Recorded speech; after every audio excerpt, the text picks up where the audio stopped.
ya mwanadamu. Yesu amekaribia kulinyakua kanisa. Hizi ni siku za mwisho na uovu umepanda, umefika juu mbinguni. Kilio kinasikika duniani kwa sababu ya dhambi, kwa sababu ya uovu. Sikia mwanadamu, sio na leo. Mwanaume Yesu anakuja, anasema ya kwamba kama ilivyokuwa wakati wa Nuhu, na kama ilivyokuwa wakati wa Rutu, na kama ilivyokuwa wakati wa Sodoma na Gomora, uovu ulipopanda ukafika juu, wanadamu walipoikataa kweli, wanadamu walipokataa mashauri, wanadamu walipokataa kuonywa, Mungu akakadhabika. Mungu, hasira ya Mungu ikawaka. Mungu akikawaka, hasira ya Mungu ikawaka. Sodoma walionywa.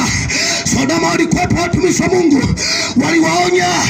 Wanadamu akaendelea kudharau, wanadamu akaenda kuziaki. Inawezekana wewe uko hapa unasikia neno hili jioni leo ya kwamba Yesu anakuja.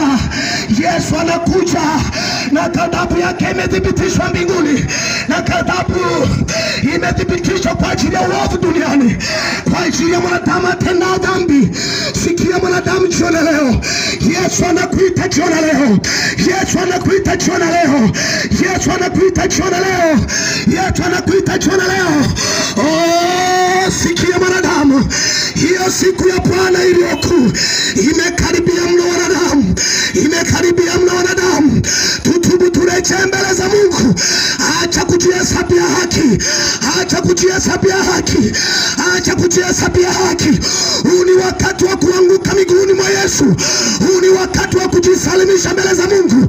Huu ni wakati wa kuanguka miguuni mwa Yesu.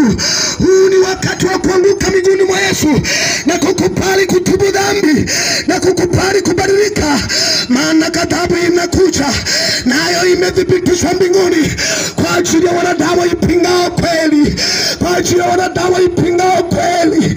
Na leo dunia leo kumejaa na uovu mwingi. Leo dunia leo kumejaa na uovu mwingi. Wanadamu wameikataa kweli, na kweli hiyo ndio itakao hukumu.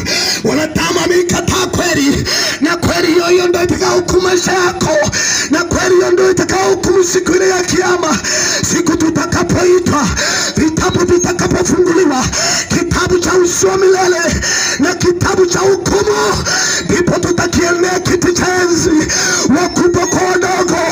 Uwe mkubwa wa dini, ile siku utahitajika kutoa hesabu. Uwe mtu mdogo, utahitajika kutoa hesabu, na mwanadamu atalipwa sawa sawa na matendo yake. Ole wako unaikataa kweli ya Mungu. Ole wako unaendelea kutenda uovu. Ole wako unaendelea kuambiwa badilika, bado unaikataa kweli ya Mungu. Siku inakuja, inakuja. Siku inakuja, inakuja. Siku ya ghadhabu kali. Siku ya